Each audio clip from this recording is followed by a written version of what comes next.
You.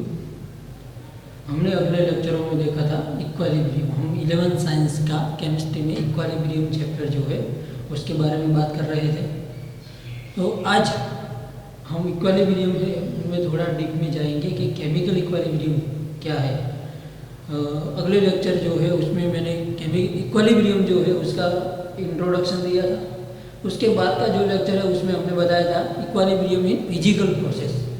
तो थोड़ा जो है हमने सीखा था वो रिपीट कर देता हूँ कि इक्विलिब्रियम क्या है। तो हमने ये बताया था कि केमिस्ट्री के हिसाब से देखा जाए तो जो रिएक्शन हो रही है या तो फिर फिजिकल स्टेट है तो उसमें क्या हो रहा है, तो रेट ऑफ जो फॉरवर्ड रिएक्शन है उसके सामने रेट ऑफ जो बैकवर्ड रिएक्शन है वो दोनों क्या हो जाए, सेम हो जाए, तो वही हमें मिलता है इक्विलिब्रियम। लेकिन यहाँ पर जो अमुक टर्म्स होते हैं वो कांस्टेंट हो रहे हैं, जैसे कि हमने फिजिकल प्रोसेस में देखा। तो वो थोड़ा बता दूँ कि फिजिकल प्रोसेस में, क्योंकि उसमें आज थोड़ा जो दो बातें वो करनी है। फिजिकल प्रोसेस इसमें इक्विलिब्रियम हमें क्या देखे थे, फिजिकल प्रोसेस में इक्विलिब्रियम देखे थे हमने। तो यहाँ देखा था कि सॉलिड, लिक्विड इक्विलिब्रियम। दूसरा देखा था लिक्विड वेपर इक्विलिब्रियम।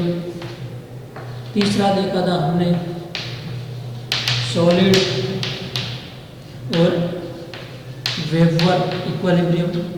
तो ये तीन हमने देख लिए थे और दो जो है वो हमें देखने को है। तो फिजिकल प्रोसेस में यानी कि फिजिकल प्रोसेस क्या है, तो उसमें उनकी जो स्टेट है वो चेंज हो रही है। मानो कि H2O है तो H2O रहेगा, उनमें केमिकल रिएक्शन में कुछ होगा नहीं, लेकिन उनकी स्टेट सॉलिड में से लिक्विड बन रही है या तो लिक्विड में से वेपर बन रही है या सॉलिड में से वेपर बन रही है।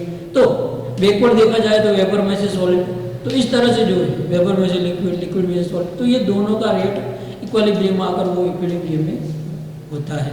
तो ये फिजिकल प्रोसेस में उसमें हमने बताया था। इसमें हमने देखा था और ये याद रखने की बातें जो मैंने बताई थी कि सॉलिड और लिक्विड है, तो सॉलिड लिक्विड है तो उसमें हमने कहा था कि हमें क्या मिलेगा, तो नॉर्मल फ्रीजिंग पॉइंट। यहाँ पर हमको क्या जानने को मिला, नॉर्मल फ्रीजिंग पॉइंट। या तो फिर उनको हम ये लिक्विड में से सॉलिड हो रहा है तो फ्रीज हो रहा है, लेकिन सॉलिड में से लिक्विड हो रहा है तो मेल्ट हो रहा है। हमने बताया था कि इसको ये भी बोलते हैं कि नॉर्मल मेल्टिंग पॉइंट। इसमें और बताया था कि यहाँ हम क्या जो हो रहा है तो उसमें मास जो है वो कांस्टेंट है। यहाँ पर इक्विलिब्रियम होने के बाद ये एनसीईआरटी में दिया गया है, मास जो है वो क्या है, तो सॉलिड का लिक्विड का मास एक रह रहा है, उसमें जो भी प्रेशर है वो टेम्परेचर है वो सब एक ही टेम्परेचर पे ये काम हो रहा है। यदि प्रेशर चेंज हो जाएगा तो इसमें हमें बदलाव मिल सकता है।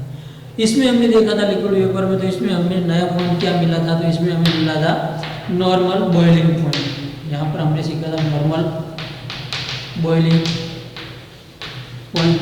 और भी बातें थी इसमें। एक बात ये याद रखने की मैंने बोला था कि यदि हमें क्वेश्चन कर सकते हैं या तो फिर एमसीक्यू जो है ये दोनों सीखने के बाद में कुछ ऐसे नीट या तो JEE जैसे उनके पूछ सकते हैं, ऐसे क्वेश्चन भी लूँगा। तो यहाँ पर हमने बताया था कि यहाँ क्या जो इवोपोरेशन का रेट है, लिक्विड जो है वो वेपर बन रहा है तो वो इवोपरेट हो रहा है।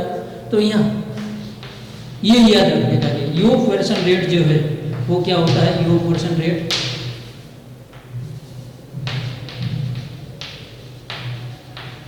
इवोपोरेशन रेट क्या होता है, कांस्टेंट। ये याद रखना है, इवोपोरेशन रेट क्या होता है, कांस्टेंट। वेपर में से लिक्विड हो रहा है तो वो कैसा हो रहा है, तो कंडेंस हो रहा है, वेपर में से लिक्विड में आ रहा है तो वो रेट धीरे धीरे बढ़ रहा है। लेकिन इवोपोरेशन रेट है ऐसा हमने वैसे तो क्या बोला है, फॉरवर्ड में दोनों रेट धीरे धीरे सेम हो रहे हैं, तो ये बढ़ेगा और ये धीरे से घटेगा, ऐसा नहीं है। यहाँ पर इवोपोरेशन जो रेट है वो क्या होगा, तो वो कांस्टेंट ही रहेगा। सॉलिड लिक्विड है तो उसमें हमने बताया था कि मानो कि हम आयोडीन के जो भी लेयर तो उनकी जो डेंसिटी है या तो फिर उनका जो कलर है, ये सब क्या है कांस्टेंट है ना। हाँ, ये सब हम प्रोसेस क्या कर रहे हैं, एक ही टेम्परेचर पे कर रहे हैं। जो भी टेम्परेचर मेंटेन किया, टेम्परेचर चेंज होगा तो ये हमको चेंजिंग मिल सकता है। अब और बातें करनी है, ये हमने देखा था फिजिकल प्रोसेस में, उसको मैंने आपको थोड़ा दिखा दिया, लेकिन आज हमको देखना है और दो जो है, तो हम यहाँ पर इक्विलिब्रियम देखेंगे। तो हमको एनसीईआरटी में भी दिया गया इन्वॉल्विंग इक्विलिब्रियम इन किसमें, तो सॉलिड जो है in liquid, solid in liquid, और एक दिया गया है गैस इन लिक्विड। तो ये दो इक्विलिब्रियम क्या है, तो वो दोनों हम देखते हैं। सॉलिड इन लिक्विड, सॉलिड जो है उसको लिक्विड में हमको डालना है, तो उनको उसमें डिसॉल्व करना है। यहाँ क्या होगा, डिसोल्यूशन। तो solid dissolution in liquid, gas dissolution in liquid, तो ये दोनों तरह के इक्विलिब्रियम जो है हम देखने वाले हैं। तो पहले ये देख लेते हैं। तो इसमें हमें उनका जो नेचर है वो भी मिलेगा कि डायनेमिक नेचर। मैंने बताया था कि इक्विलिब्रियम जो है वो स्टैटिस्टिक नहीं है, वो ऐसे स्टेबल नहीं है। इक्विलिब्रियम मिल गया लेकिन वो क्या है, वो डायनेमिक नहीं है। तो देखना है सॉलिड इन लिक्विड, मानो कि एक एग्जांपल एनसीईआरटी के दिए वो ले लेते हैं कि हमको पता है कि कोई टेम्परेचर जो है, तो हम ऐसे ही रूम टेम्परेचर और ऐसे ही एटमॉस्फेयर प्रेशर है, वहाँ पर हमारा एक जो हम ये बीकर ले रहे हैं, या तो फिर हम उसको इसमें मानो कि क्या लिया, तो मैंने सॉल्वेंट लिया, इसमें क्या लिया, सॉल्वेंट, जो मैं मानो कि वाटर ले रहा हूँ। यहाँ है हमारा पास सॉल्वेंट, तो उसको मैं क्या ले रहा हूँ, वाटर। तो उसमें क्या कर रहा हूँ, तो इसमें मैं चीनी डालता हूँ। इसमें क्या डालता हूँ, मानो कि चीनी, यानी कि शुगर जो है, मैंने उसमें शुगर डाले। तो शुगर का ऐसे मैंने बहुत सारे आइटम जो है शुगर के डाल दिए वहाँ पर। तो वैसे तो वो एक क्रिस्टल में होंगे, बहुत सारे होंगे, तो वो मैंने शुगर इसमें डाले, तो शुगर क्या होगी, उसमें डिसॉल्व होने लगेगी। तो धीरे धीरे शुगर जो है उसमें डिसॉल्व होगी, तो हमें यहाँ पर क्या मिलता है, डिसोल्यूशन, बराबर ना। तो शुगर का डिसोल्यूशन जो हो रहा है, तो यहाँ पर क्या सॉलिबिलिटी हमें यहाँ हमें एक नया टर्म मिलेगा कि जितना हम पानी है उसमें शुगर डालेंगे तो एक वक्त ऐसा मिलेगा कि ये शुगर जो है अब वह घुलना बंद हो जाएगी, या कि हमें ऐसा लगेगा कि अब शुगर घुल नहीं रही है। तो हमारा इस सोल्यूशन जो बना है, सोल्यूशन को हम क्या कहते हैं, सॉल्वेंट है, उसमें हमने क्या शुगर डाल दी, तो ये हमारा क्या हुआ, सॉल्यूट। ये हमारा है सॉल्यूट, जो क्या है वो है हमारा शुगर। तो दोनों को मिलाया तो हमारा क्या मिला, सॉल्यूशन। हमें क्या मिला, सॉल्यूशन। तो ये सॉल्यूशन जो है, तो ये सॉल्यूशन किस हमें कौन सा मिला सॉल्यूशन, यहाँ पर हमें सॉल्यूशन जो मिला है, ये सॉल्यूशन शुगर प्लस वाटर वाला, शुगर प्लस वाटर वाला। हम घोलते जाएंगे, एक वक्त ऐसा आएगा कि अब सॉल्यूशन में शुगर ज़्यादा हमें घुलने की नहीं दिख रही है, तो वो जो हमारा सॉल्यूशन बना है, वो सॉल्यूशन को हम क्या कहते हैं, सैचुरेटेड। इसको हम बोलते हैं सैचुरेटेड सॉल्यूशन, यानी कि वो पूरा सैचुरेट हो गया है, शुगर से वो पूरा सैचुरेट हो गया है। अब उसमें शुगर ज़्यादा डालोगे तो शुगर नहीं जाएगी। जैसे कि हमको खाने को लिए कुछ दिया गया, हमने खाना किया, खाना अब कब तक खाएंगे, आप जब तक अपनी भूख है तब तक खाएंगे, लेकिन कुछ देर के बाद आप तो खाने के कितना खाओगे, खाने के बाद आपको ऐसा लगेगा कि बस अब हो गया। तो वही क्या है, अब हम हो गए तृप्त हो गए, तो वो क्या है, बस तृप्ति। तो यहाँ पर जो पानी है वो शुगर से तृप्त हो गया है। अब ज़्यादा डालोगे तो आप बस भाई अब नहीं, लेकिन यहाँ क्या होता है, तो अब ज़्यादा डालोगे तो ये बस हो जाएगा। लेकिन यहाँ पर जो हम और शुगर डाल रहे हैं, और शुगर जो डाल रहे हैं वो क्या है, अब प्योर सॉलिड में है।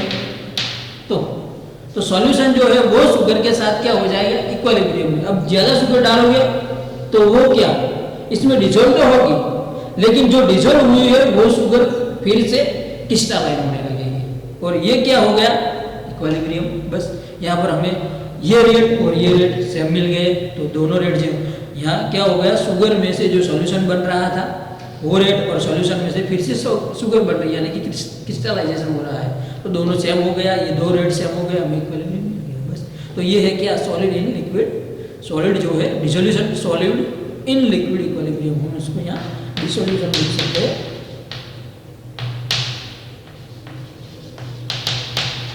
डिसोल्यूशन सॉलिड इन लिक्विड, तो ये हमारे इक्विलिब्रियम मिलता है। तो इस इक्विलिब्रियम में हमें क्या कांस्टेंट मिला, तो यहाँ पर ये याद रखो कि हमें क्या मिलता है, सैचुरेटेड सॉल्यूशन, क्या मिलता है, सैचुरेटेड सॉल्यूशन जो कांस्टेंट रहता है, वो क्या रहता है, कांस्टेंट रहता है।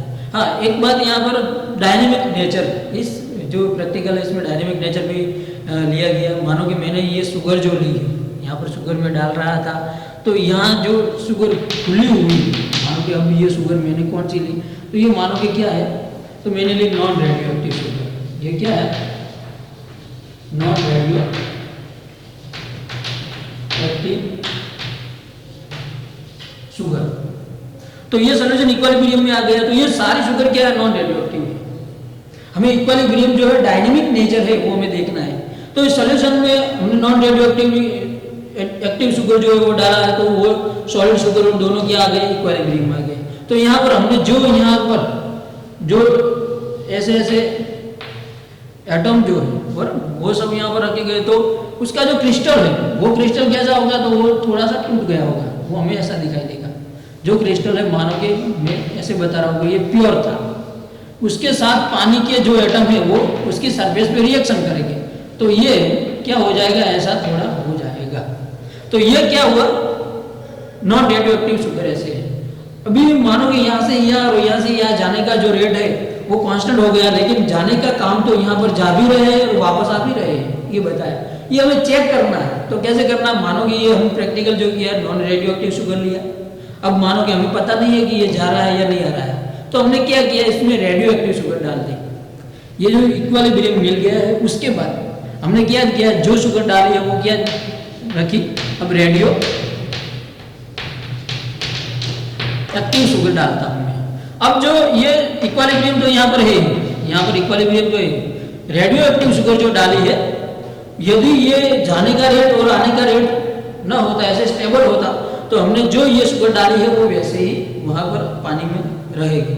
लेकिन थोड़े घंटे बाद ये प्रैक्टिकल किया गया और देखा कि जो नॉन रेडियो एक्टिव वाले क्रिस्टल है, ये जो नॉन रेडियो एक्टिव वाले क्रिस्टल थे, तो उसमें रेडियो एक्टिव शुगर पाई गई, दोनों पाई गई। नॉन रेडियो एक्टिव शुगर जो है क्रिस्टल, तो वो क्रिस्टल का हमने अमाउंट लिया, तो उस अमाउंट में हमको रेडियो एक्टिव शुगर भी मिली, और ये सोल्यूशन हो था, तो उसमें भी रेडियो एक्टिव शुगर के हमें जो एटम है वो मिले। तो इसका मतलब क्या है, उसका जो प्रमाणित है वो दिखा गया। ऐसे एक एटम हम ऐसे निकाल के देख नहीं सकते, वो क्या होता है, बल्क अमाउंट में होता है, वो प्योरली क्या होता है, ऐसे जत्था होता है। तो यहाँ पर हम ये देखने को मिला कि रेडियो एक्टिव शुगर और नॉन रेडियो एक्टिव शुगर जो है, जब तक इनमें जितने भी हमने डाले थे उसके साथ इक्विलिब्रियम हो गई, तब तक ये इक्विलिब्रियम शुरू हुआ। तो हमें radio active sugar, non radio active sugar, radio active sugar solution, non radio active sugar solution मिला।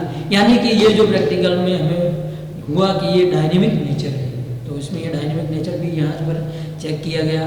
यदि ये किए कि जो टेम्परेचर पे डिपेंड है, ये क्या है, तो जो भी एक टेम्परेचर है, यदि आप टेम्परेचर चेंज करते हो, टेम्परेचर ज़्यादा कर देते हो, तो यहाँ क्या होगा, जो सॉलिड है तो उसमें जो हम लिक्विड में मिला रहे, टेम्परेचर चेंज होने पे ये ज़्यादा भी घुल सकता है।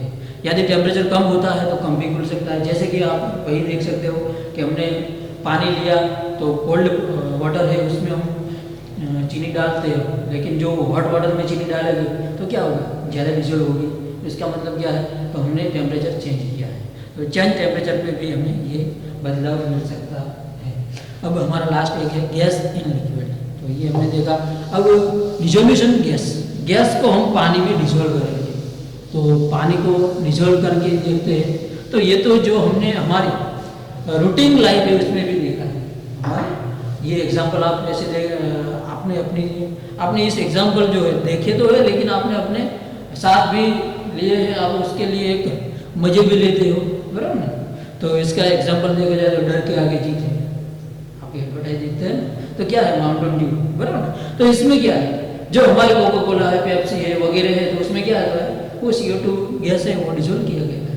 तो CO2 गैस डिजोल्व है, तो डिजोल्व CO2 गैस, तो सॉल्यूशन हम लेते हैं क्या, तो जो सॉल्यूशन है वो गैस प्लस वाटर। और भी हम अच्छे लगने के लिए और कुछ डाल सकते हैं, एग्जाम्पल मैं सिर्फ बता रहा हूँ।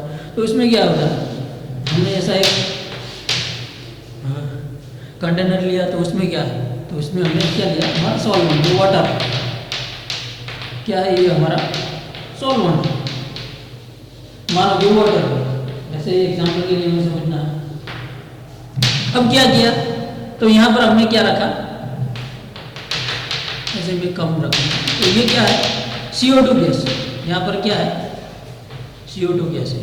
तो हम क्या करते हैं, उसको क्लोज कर देते हैं। क्लोज करने के बाद उसको हम प्रेशराइज करते हैं। क्या करते हैं, हम प्रेशराइज करते हैं। तो प्रेशर देंगे, तो प्रेशर देने से ये CO2 के जो है वो एटम यहाँ पर प्रेशर होके पानी में डिसॉल्व होंगे, और पानी के साथ वो क्या हो गया, ऐसे अंदर आने लगेगा। तो धीरे धीरे प्रेशर हमने कैसा कोई भी प्रेशर रख दिया, तो इस हिसाब से यहाँ पर CO2 के जो है एटम है इसमें आने जाएंगे। तो यहाँ पर क्या होगा, उसके साथ घुल जाएगा CO2 और पानी मिल जाएगा। तो ये अब CO2 इसमें भी आ गया, तो ये क्या हो गया है, अब ये हो गया हमारा सॉल्यूशन।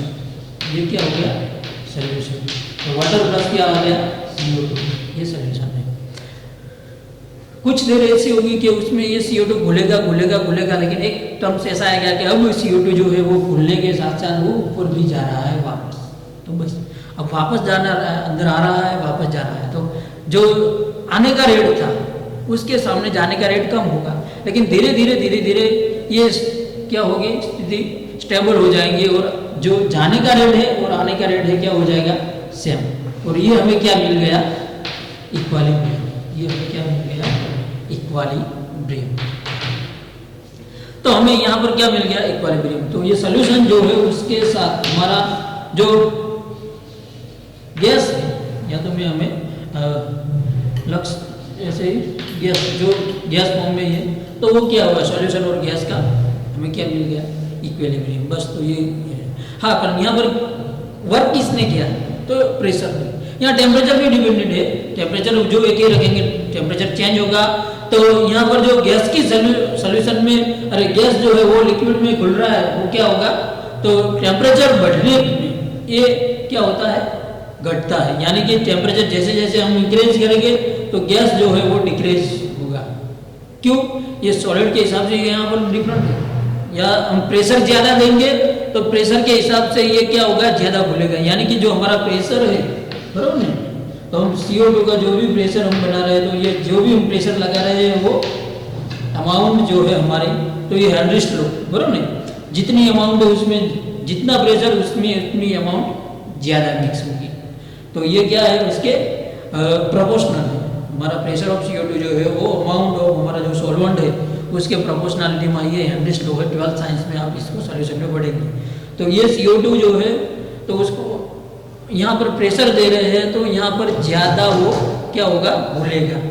लेकिन टेम्परेचर के हिसाब से ये अलग होगा, क्योंकि हाँ प्रेशर ज़्यादा है तो ज़्यादा घुलेगा, प्रेशर कम है तो ये कम घुलेगा। मानो कि जैसे हम आपने देखा होगा कि जो हमारे सोडा वाटर के जो भी है, तो हम वैसे ही कोका कोला के, वैसे पेप्सी की बोतल हम ढक्कन खोलते हैं, खोलने के तुरंत ही हमें थोड़ा प्रेशर जो है वो ऐसे ही गैस बाहर निकलता है। या तो हम ऐसे प्रेशराइज करते हैं और उसको जैसे खोलते हैं एकदम से बाहर निकलता है, ऐसा क्यों होता है? तो यही इसका लॉजिक है। किस तरह से अंदर ये जो पानी आपको CO2 दिखाई नहीं देगा, लेकिन वो इसमें मिक्स है। मानो अगर आप पानी पिएंगे और वो पिएंगे तो आपको डिफरेंट होता है, क्यों कि इसमें CO2 मिक्स है। लेकिन जो CO2 हमने क्या ज़्यादा प्रेशर से हम डिसॉल्व कर रहे हैं, प्रेशर जितना बढ़िया है उसके साथ हम डिसॉल्व किया है तो डिसॉल्व हो गया है। उसके बाद क्या होता है, तो ज़्यादा प्रेशर से डिसॉल्व हो रहा है। उसके बाद तो जैसे हम वो ढक्कन खोलेंगे तो बाहर का प्रेशर क्या है, 1 एटमॉस्फेयर, और अंदर का प्रेशर क्या है, ज़्यादा है। तो वो क्या होगा, थर्मोडायनेमिक्स के लॉ के हिसाब से वो स्टेबल होने का प्रयत्न करेगा। तो बाहर 1 atm है, अंदर ज़्यादा है, तो वहाँ की जो सरफेस पे जो भी है हमारी जो भी बॉटल है, मानो कि हमारी बॉटल देख लेना, ऐसी बॉटल होती तो नहीं है, तो वाटर के साथ CO2, लेकिन हमारी जो सरफेस है तो यहाँ पर ये क्या है, क्लोज है, तो उसमें ये प्रेशर क्या है, ज़्यादा है। लेकिन यहाँ पर जैसे ही ये ढक्कन पैक है तो उनको यही प्रेशर लगेगा, जैसे ये ढक्कन खोल देते हैं तो यहाँ पर प्रेशर क्या हो गया, हमारा जनरली 180 होता है, और यहाँ प्रेशर ज़्यादा है तो ये दोनों प्रेशर क्या हो, स्टेबल होने का प्रयास करेगा, और इस तरह से ये क्या होगा, इक्विलिब्रियम में। तो यहाँ तो क्या है, सिस्टम क्लोज की जगह ओपन हो गई है, सिस्टम ओपन है तो अब ये इक्विलिब्रियम मिलेगा ही नहीं, इक्विलिब्रियम का प्रयास करेगा लेकिन इक्विलिब्रियम मिलेगा ही नहीं, तो ये क्या बाहर आने का प्रयास करता है। तो इस तरह से CO2 जो है वो हमको क्या मिलता है, तो CO2 जो है वो गैस के फॉर्म में हम यदि लिक्विड के साथ और भी जो जैसे जैसे जो भी गैस है उसके हिसाब से यहाँ पर हमें चेंजिंग मिलेगा। तो ये हमें फिजिकल प्रोसेस में दे रहा है। तो यहाँ से हमने कुछ टर्म्स जो है ये हमने सीख लिया। तो हमने क्या मिला फिजिकल प्रोसेस जो है उसमें, तो याद रखो इक्विलिब्रियम में उनके कुछ हमें पॉइंट मिल रहे हैं कि फिजिकल प्रोसेस है, तो याद रखो कि उसके कुछ टर्म्स क्या है। तो एक तो याद रखो कि ये क्या होगा, क्लोज सिस्टम, ये क्लोज सिस्टम में ही हमें मिलेंगे। हम जैसे ओपन रखेंगे तो ओपन सिस्टम में हमें इक्विलिब्रियम नहीं मिलेगा, हमें इक्विलिब्रियम जो है उनके कुछ कैरेक्टरिस्टिक देखनी है, तो क्लोज सिस्टम में ही हमें इक्विलिब्रियम मिलेगा। दूसरी बात तो हमें क्या यहाँ पर मिली, डायनेमिक नेचर, क्या मिला, डायनेमिक नेचर। इक्विलिब्रियम जो होता है क्या होता है, डायनेमिक नेचर, यानी कि फॉरवर्ड रेट ऑफ रिएक्शन और बैकवर्ड रेट ऑफ रिएक्शन दोनों तरफ से हो रहा है। हाँ, उसके हिसाब से क्या है, जो हमारा रेट ऑफ रिएक्शन क्या होता है, इक्वल टू होता है, हम बोले तो फॉरवर्ड रेट ऑफ रिएक्शन जितना भी होगा उतना क्या होगा, बैकवर्ड रेट ऑफ रिएक्शन उतना भी क्या होगा, बैकवर्ड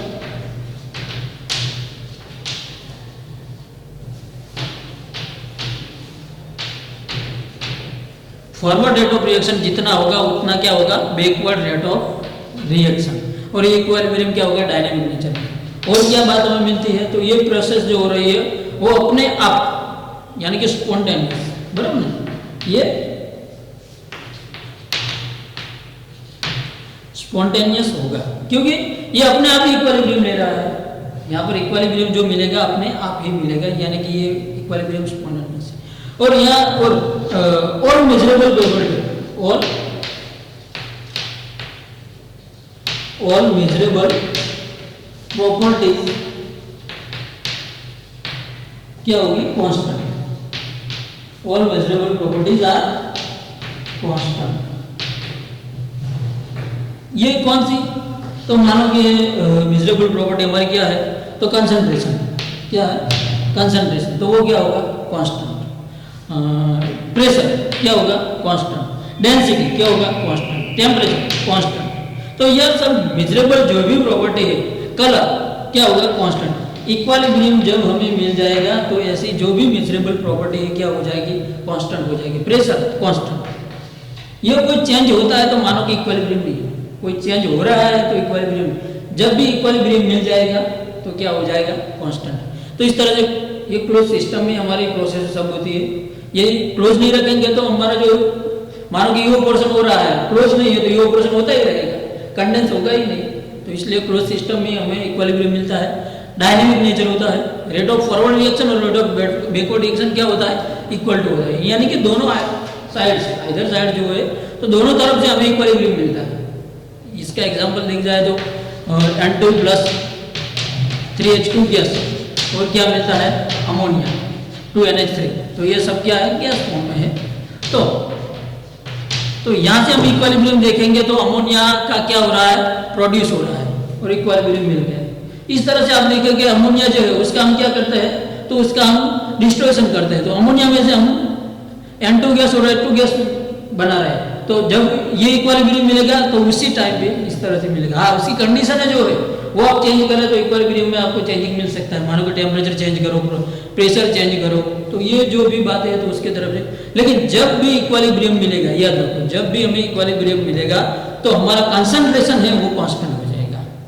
इक्विलिब्रियम हमें जब भी मिलेगा तो कंसंट्रेशन तो हमारा क्या होगा, मैंने बताया था, वो कांस्टेंट ही हो जाएगा। तो इस तरह से हमें बहुत सारी बातें मिलती है मेजरेबल प्रॉपर्टी के ऐसे हिसाब से। तो हम इक्विलिब्रियम में ये सब देख सकते हैं। तो अगले हम कुछ क्वेश्चन लेंगे और इस हिसाब से सारे ग्राफ के हिसाब से हम देखेंगे कि डायनेमिक नेचर इक्विलिब्रियम में भी अमोनिया के इस हिसाब से भी देखा गया है। यहाँ से अटेमियस का एग्जाम्पल दिया गया है, तो क्या होता है और कुछ ग्राफ कैसे बनाए जाते हैं वो